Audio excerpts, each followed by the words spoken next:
ਇਹ Punjabi radio USA ਹੈ। ਹੁਣ ਤੁਸੀਂ ਸਾਡੇ ਚੰਡੀਗੜ੍ਹ ਸਟੂਡੀਓ ਤੋਂ ਸੁਸ਼ੀਲ ਦੋਸਾਂਝ ਕੋਲੋਂ ਅੱਜ ਸੋਮਵਾਰ ਦਾ ਪੰਜਾਬੀ ਖਬਰਾਂ ਦਾ ਬੁਲੇਟਿਨ ਸੁਣੋਗੇ। ਪਹਿਲਾਂ ਅੱਜ ਦੀਆਂ ਖਾਸ ਖਬਰਾਂ ਸੁਣੋ।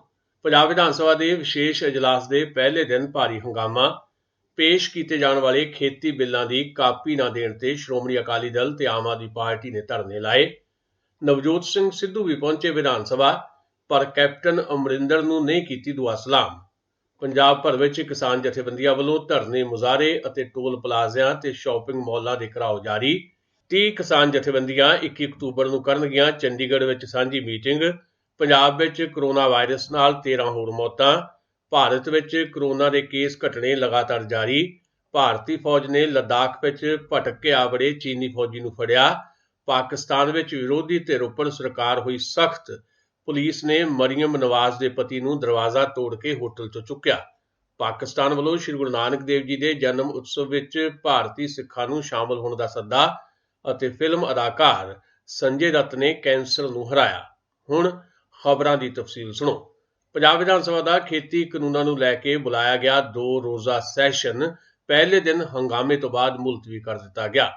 ਵਿਰੋਧੀ ਪਾਰਟੀਆਂ ਦਾ ਕਹਿਣਾ ਸੀ ਕਿ ਉਹਨਾਂ ਨੂੰ ਪੰਜਾਬ ਸਰਕਾਰ ਵੱਲੋਂ ਬਿੱਲ ਦੀ ਕਾਪੀ ਨਹੀਂ ਦਿੱਤੀ ਗਈ, ਜਿਸ ਕਰਕੇ ਉਹ ਹੰਗਾਮਾ ਕਰ ਰਹੇ ਸਨ। ਸੋਮਵਾਰ ਨੂੰ ਪਹਿਲੇ ਦਿਨ ਦੇ ਸੈਸ਼ਨ ਦੀ ਸ਼ੁਰੂਆਤ ਸ਼ਹੀਦਾਂ ਨੂੰ ਸ਼ਰਧਾਂਜਲੀ ਦੇਣ ਦੇ ਨਾਲ ਹੋਈ। ਉਸ ਤੋਂ ਬਾਅਦ ਵਿਰੋਧੀ ਧਿਰ ਦੇ ਆਗੂਆਂ ਨੇ ਸਦਨ ਵਿੱਚ ਪੰਜਾਬ ਸਰਕਾਰ ਵੱਲੋਂ ਪੇਸ਼ ਕੀਤੇ ਜਾਣ ਵਾਲੇ ਬਿੱਲ ਦੀ ਕਾਪੀ ਮੰਗੀ। ਵਿਰੋਧੀ ਵਿਧਾਇਕਾਂ ਨੇ ਖੇਤੀ ਬਿੱਲ ਨੂੰ ਲੈ ਕੇ ਰਣਨੀਤੀ ਦੇ ਤਹਿਤ ਸਰਕਾਰ ਨੂੰ ਘੇਰਨ ਦਾ ਯਤਨ ਕੀਤਾ। ਇਸ ਤੋਂ ਬਾਅਦ ਸੰਸਦੀ ਕਾਰਜ ਮੰਤਰੀ ਨੇ ਕਾਪੀ ਮੰਗਣ ਵਾਲੇ ਵਿਧਾਇਕਾਂ ਨੂੰ ਸ਼ਾਮ ਤੱਕ ਕਾਪੀ ਦੇਣ ਦੀ ਗੱਲ ਕਹੀ, ਪਰ ਵਿਰੋਧੀ ਧਿਰ ਨਹੀਂ ਮੰਨੀ। ਇਸ ਮੌਕੇ ਆਮ ਆਦਮੀ ਪਾਰਟੀ ਦੇ ਵਿਧਾਇਕ ਕਾਲੇ ਚੋਲੇ ਪਾ ਕੇ ਆਏ। ਸੈਸ਼ਨ ਦੇ ਦੌਰਾਨ ਪ੍ਰਸਤਾਵਿਤ ਬਿੱਲ ਦੀਆਂ ਕਾਪੀਆਂ ਨਾ ਮਿਲਣ ਦੇ ਵਿਰੋਧ ਵਿੱਚ ਉਹ ਵਿਧਾਨ ਸਭਾ ਦੇ ਵਿੱਚ ਧਰਨੇ ਤੇ ਬੈਠ ਗਏ। ਵਿਰੋਧੀ ਧਿਰ ਦੇ ਆਗੂ ਹਰਪਾਲ ਸਿੰਘ ਚੀਮਾ ਨੇ ਕਿਹਾ ਕਿ ਜਦੋਂ ਤੱਕ ਪੰਜਾਬ ਸਰਕਾਰ ਬਿੱਲ ਦੀਆਂ ਕਾਪੀਆਂ ਨਹੀਂ ਦਿੰਦੀ, ਉਦੋਂ ਤੱਕ ਇਹ ਧਰਨਾ ਜਾਰੀ ਰਹੇਗਾ। ਵਿਧਾਨ ਸਭਾ ਦੇ ਇਸ ਸੈਸ਼ਨ ਵਿੱਚ ਸ਼ਾਮਲ ਹੋਣ ਲਈ ਸ਼੍ਰੋਮਣੀ ਅਕਾਲੀ ਦਲ ਬਾਦਲ ਦੇ ਵਿਧਾਇਕ ਟਰੈਕਟਰਾਂ ਤੇ ਆਏ। ਅਕਾਲੀ ਦਲ ਦੇ ਵਿਧਾਇਕਾਂ ਨੇ ਟਰੈਕਟਰਾਂ ਉੱਪਰ ਹੀ ਵਿਧਾਨ ਸਭਾ ਦੇ ਅੰਦਰ ਜਾਣ ਦੀ ਕੋਸ਼ਿਸ਼ ਕੀਤੀ, ਪਰ ਪੁਲਿਸ ਨੇ ਉਹਨਾਂ ਨੂੰ ਗੇਟ ਉੱਪਰ ਰੋਕ ਲਿਆ। ਇਸ ਤੋਂ ਬਾਅਦ ਬਿਕਰਮ ਸਿੰਘ ਮਜੀਠੀਆ ਸ਼੍ਰੋਮਣੀ ਅਕਾਲੀ ਦਲ ਦੇ ਵਿਧਾਇਕਾਂ ਨੂੰ ਨਾਲ ਲੈ ਕੇ ਪੰਜਾਬ ਭਵਨ ਦੇ ਬਾਹਰ ਰੋਸ ਪ੍ਰਦਰਸ਼ਨ ਕਰਨ ਲੱਗ ਪਏ। ਨਾਅਰੇਬਾਜ਼ੀ ਕਰਦਿਆਂ ਮਜੀਠੀਆ ਤੇ ਅਕਾਲੀ ਆਗੂਆਂ ਨੇ ਕਿਹਾ ਕਿ ਕਾਲੇ ਕਾਨੂੰਨ ਵਾਪਸ ਲਏ ਜਾਣੇ ਚਾਹੀਦੇ ਨੇ। ਇਸ ਦੌਰਾਨ ਪੰਜਾਬ ਵਿਧਾਨ ਸਭਾ ਦੇ ਵਿੱਚ ਕੈਬਨਿਟ ਮੰਤਰੀ ਮਨਪ੍ਰੀਤ ਸਿੰਘ ਬਾਦਲ ਨੇ ਕਿਹਾ ਕਿ ਅੱਜ ਸ਼ਾਮ ਤੱਕ ਸਾਰੇ ਵਿਧਾਇਕਾਂ ਨੂੰ ਬਿੱਲ ਦੀ ਕਾਪੀ ਦੇ ਦਿੱਤੀ ਜਾਏਗੀ। ਉਸ ਤੋਂ ਬਾਅਦ ਸੈਸ਼ਨ ਨੂੰ ਕੱਲ ਤੱਕ ਵਾਸਤੇ ਮੁਲਤਵੀ ਕਰ ਦਿੱਤਾ ਗਿਆ। ਪੰਜਾਬ ਕਾਂਗਰਸ ਦੇ ਪ੍ਰਧਾਨ ਸੁਨੀਲ ਜਾਖੜ ਨੇ ਕੱਲ ਕਿਹਾ ਸੀ ਕਿ ਜੇਕਰ ਕਿਸਾਨਾਂ ਦਾ ਸਾਥ ਦੇਣ ਨੂੰ ਲੈ ਕੇ ਨਰਿੰਦਰ ਮੋਦੀ ਦੀ ਸਰਕਾਰ ਪੰਜਾਬ ਸਰਕਾਰ ਨੂੰ ਡਿਸਮਿਸ ਕਰਨਾ ਚਾਹੁੰਦੀ ਹੈ ਤਾਂ ਉਹ ਵੀ ਕਰਕੇ ਦੇਖ ਲਵੇ। ਕਾਂਗਰਸ ਪਾਰਟੀ ਦੇ ਸਾਰੇ ਵਿਧਾਇਕਾਂ ਨੇ ਮੁੱਖ ਮੰਤਰੀ ਕੈਪਟਨ ਅਮਰਿੰਦਰ ਸਿੰਘ ਨੂੰ ਕਿਸਾਨਾਂ ਦੇ ਹੱਕ ਵਿੱਚ ਕੋਈ ਵੀ ਫੈਸਲਾ ਲੈਣ ਵਾਸਤੇ ਅਧਿਕਾਰ ਦੇ ਦਿੱਤੇ ਨੇ। ਲਗਭਗ 1.5 ਸਾਲ ਪੰਜਾਬ ਦੀ ਸਿਆਸਤ ਤੋਂ ਦੂਰ ਰਹੇ ਸਾਬਕਾ ਕੈਬਨਿਟ ਮੰਤਰੀ ਨਵਜੋਤ ਸਿੰਘ ਸਿੱਧੂ ਸੋਮਵਾਰ ਨੂੰ 3 ਕੇਂਦਰੀ ਖੇਤੀ ਕਾਨੂੰਨਾਂ ਤੇ ਚਰਚਾ ਕਰਨ ਵਾਸਤੇ ਬੁਲਾਏ ਗਏ ਵਿਧਾਨ ਸਭਾ ਦੇ ਵਿਸ਼ੇਸ਼ ਸੈਸ਼ਨ ਵਿੱਚ ਸ਼ਾਮਲ ਹੋਣ ਲਈ ਪੰਜਾਬ ਵਿਧਾਨ ਸਭਾ ਪਹੁੰਚੇ। ਵਿਧਾਨ ਸਭਾ ਜਾਣ ਤੋਂ ਪਹਿਲਾਂ ਉਹਨਾਂ ਨੇ ਵਿਧਾਇਕ ਪ੍ਰਗਟ ਸਿੰਘ ਦੇ ਨਾਲ ਮੀਟਿੰਗ ਕੀਤੀ। ਸੈਸ਼ਨ ਦੇ ਦੌਰਾਨ ਨਵਜੋਤ ਸਿੰਘ ਸਿੱਧੂ ਕੈਪਟਨ ਅਮਰਿੰਦਰ ਸਿੰਘ ਨੂੰ ਨਹੀਂ ਮਿਲੇ, ਜਦਕਿ ਉਹਨਾਂ ਨੇ ਕੁਝ ਹੋਰਨਾਂ ਵਿਧਾਇਕਾਂ ਨਾਲ ਮੁਲਾਕਾਤ ਕੀਤੀ। ਅੱਜ ਨਵਜੋਤ ਸਿੰਘ ਸਿੱਧੂ ਨੂੰ ਬੈਠਣ ਵਾਸਤੇ ਪਿਛਲੀ ਕਤਾਰ ਵਿੱਚ ਥਾਂ ਮਿਲੀ। 30 ਕਿਸਾਨ ਜਥੇਬੰਦੀਆਂ ਦੀ ਸਾਂਝੀ ਮੀਟਿੰਗ ਹੁਣ 20 ਦੀ ਥਾਂ ਤੇ 21 ਅਕਤੂਬਰ ਨੂੰ ਪੰਜਾਬ ਕਿਸਾਨ ਭਵਨ ਚੰਡੀਗੜ੍ਹ 'ਚ ਹੋਏਗੀ। ਵਿਧਾਨ ਸਭਾ ਦਾ ਸੈਸ਼ਨ ਵਧਾ ਕੇ 2 ਰੋਜ਼ਾ ਹੋਣ ਕਰਕੇ ਇਹ ਤਬਦੀਲੀ ਕੀਤੀ ਗਈ ਹੈ। ਪੰਜਾਬ ਵਿਧਾਨ ਸਭਾ ਰਾਹੀਂ ਪੰਜਾਬ ਸਰਕਾਰ ਵੱਲੋਂ ਕੇਂਦਰ ਸਰਕਾਰ ਦੇ ਖੇਤੀ ਕਾਨੂੰਨਾਂ ਦੇ ਖਿਲਾਫ ਲਿਆਂਦੇ ਜਾਣ ਵਾਲੇ ਮਤਿਆਂ ਦੀ ਸਮੀਖਿਆ ਇਸ ਮੀਟਿੰਗ ਵਿੱਚ ਕੀਤੀ ਜਾਏਗੀ ਤੇ ਹੁਣ ਤੱਕ ਦੇ ਸੰਘਰਸ਼ ਦੀ ਪੜਚੋਲ ਕਰਦਿਆਂ ਅਗਲੇ ਸੰਘਰਸ਼ ਦਾ ਐਲਾਨ ਕੀਤਾ ਜਾਏਗਾ। ਇਸੇ ਦੌਰਾਨ ਪੰਜਾਬ ਭਰ ਵਿੱਚ ਰੇਲਵੇ ਲਾਈਨਾਂ, ਟੋਲ ਪਲਾਜ਼ਿਆਂ, ਰਿਲਾਇੰਸ ਦੇ ਤੇਲ ਪੰਪਾਂ ਤੇ ਭਾਰਤੀ ਜਨਤਾ ਪਾਰਟੀ ਦੇ ਆਗੂਆਂ ਦੇ ਘਰਾਂ ਅੱਗੇ ਕਿਸਾਨ ਜੋਸ਼ੋ ਖਰੋਸ਼ ਨਾਲ ਲਗਾਤਾਰ ਡਟੇ ਹੋਏ ਨੇ। ਪੰਜਾਬ ਸਰਕਾਰ ਦੇ 3 ਮੰਤਰੀਆਂ ਦੀ ਪੰਜਾਬ ਭਵਨ ਅੰਦਰ ਅੱਜ ਕਿਸਾਨ ਜਥੇਬੰਦੀ ਨਾਲ ਮੀਟਿੰਗ ਵੀ ਚੱਲ ਰਹੀ ਹੈ। ਪੰਜਾਬ ਸਰਕਾਰ ਵੱਲੋਂ ਸੁਖਜਿੰਦਰ ਸਿੰਘ ਰੰਧਾਵਾ, ਸੁਖ ਸਰਕਾਰੀਆ ਤੇ ਤ੍ਰਿਪਤ ਰਜਿੰਦਰ ਸਿੰਘ ਬਾਜਵਾ ਇਸ ਮੀਟਿੰਗ 'ਚ ਮੌਜੂਦ ਨੇ। ਜਾਣਕਾਰੀ ਮੁਤਾਬਕ ਕਿਸਾਨਾਂ ਵੱਲੋਂ ਸਰਕਾਰ ਤੋਂ ਮੰਗ ਕੀਤੀ ਗਈ ਹੈ ਕਿ ਵਿਧਾਨ ਸਭਾ ਦੇ ਵਿੱਚ ਪੇਸ਼ ਕੀਤੇ ਜਾਣ ਵਾਲੇ ਖਰੜੇ ਦੀ ਕਾਪੀ ਉਹਨਾਂ ਨੂੰ ਦਿੱਤੀ ਜਾਏ ਤਾਂ ਜੋ ਉਹਨਾਂ ਨੂੰ ਪਤਾ ਲੱਗ ਸਕੇ ਕਿ ਪੰਜਾਬ ਸਰਕਾਰ ਕੀ ਕਰਨ ਜਾ ਰਹੀ ਹੈ। ਇਹ ਖਬਰਾਂ ਤੁਸੀਂ ਪੰਜਾਬੀ ਰੇਡੀਓ USA ਤੋਂ ਸੁਣ ਰਹੇ ਹੋ ਤੇ ਇਹਨਾਂ ਖਬਰਾਂ ਨੂੰ ਸਾਡੇ ਚੰਡੀਗੜ੍ਹ ਸਟੂਡੀਓ ਤੋਂ ਸਿੱਧਿਆਂ ਪ੍ਰਸਾਰਿਤ ਕੀਤਾ ਜਾ ਰਿਹਾ ਹੈ। ਖਬਰਾਂ ਨੂੰ ਸਪਾਂਸਰ ਕਰ ਰਹੇ ਨੇ ਖਾਲਸਾ ਇੰਸ਼ੋਰੈਂਸ ਏਜੰਸੀ ਵਾਲੇ। ਓਬਾਮਾ ਕੇਅਰ ਤੇ ਕਵਰਡ ਕੈਲੀਫੋਰਨੀਆ ਦੀਆਂ ਐਪਲੀਕੇਸ਼ਨ ਸ਼ੁਰੂ ਹੋ ਚੁੱਕੀਆਂ ਨੇ। ਹੈਲਥ ਇੰਸ਼ੋਰੈਂਸ ਨਾ ਕਰਾਉਣ ਦੀ ਹਾਲਤ ਵਿੱਚ ਘੱਟੋ ਘੱਟ $750 ਪ੍ਰਤੀ ਵਿਅਕਤੀ ਜੁਰਮਾਨਾ ਹੋਏਗਾ। ਤੁਸੀਂ ਆਪਣੀ ਐਪਲੀਕੇਸ਼ਨ ਰੀਨਿਊ ਕਰਾਉਣੀ ਹੈ ਜਾਂ ਫਿਰ ਨਵੀਂ ਭਰਨੀ ਹੈ ਤਾਂ ਅੱਜ ਹੀ ਕਾਲ ਕਰੋ 408272 2500 ਤੇ। याद रखो, खालसा इंश्योरेंस एजेंसी का दफ्तर सारा साल खुला रहिंदा है।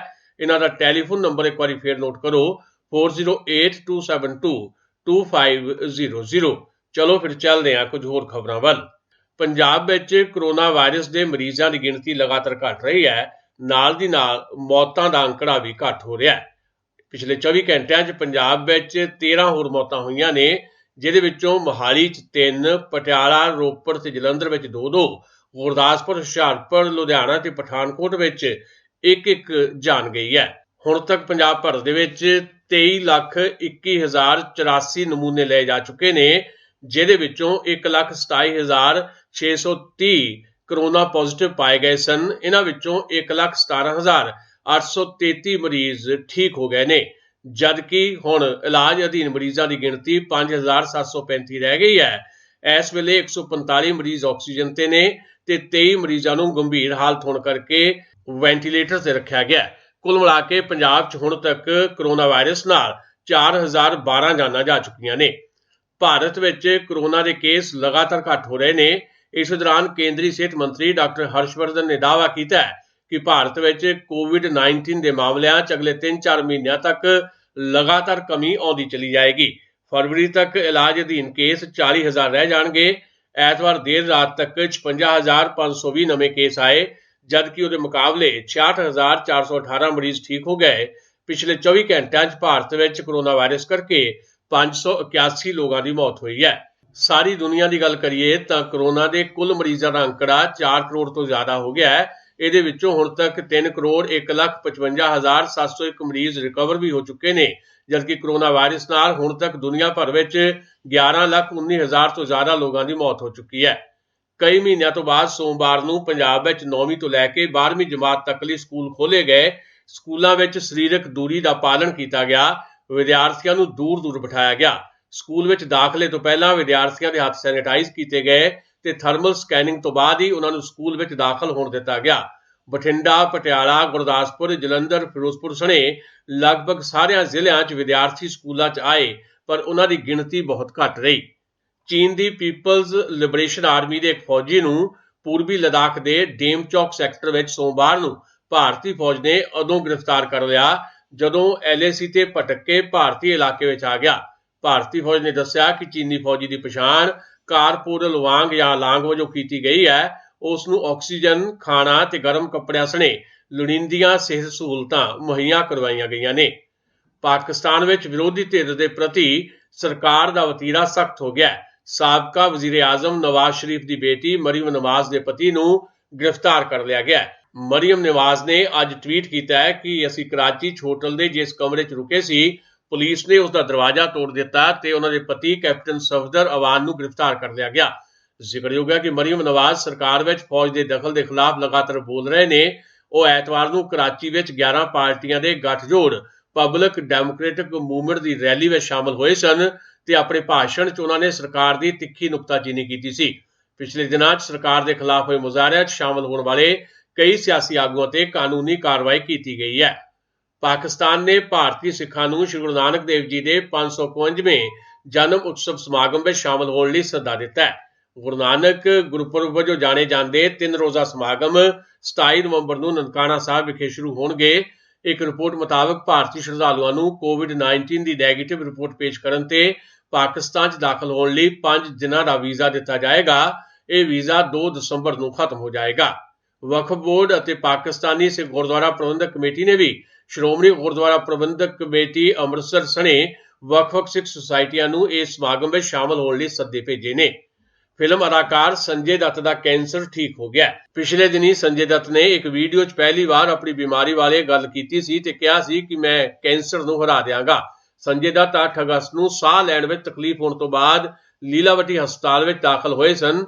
वो लंग्स के कैंसर नाल जूझ रहे सन। संजय दत्त 4थी स्टेज के कैंसर तो पीड़ित सन। तरनतारन के एंटी नारकोटिक सैल ने पिंड नवीपुर के कोल गुप्त सूचना के आधार पर नाका ला के एक कार को रोक के तलाशी लई तां कार विचों भारी मात्रा च नशीलियां गोलियां बरामद हुईयां। ਪੁਲਿਸ ਨੇ ਕਾਰ ਚਾਲਕ ਸੰਦੀਪ ਸਿੰਘ ਉਰਫ ਸੋਨੂ ਵਾਸੀ ਮਖੂ ਨੂੰ ਕਾਬੂ ਕਰਕੇ ਅਗਲੀ ਕਾਰਵਾਈ ਆਰੰਭ ਦਿੱਤੀ ਹੈ।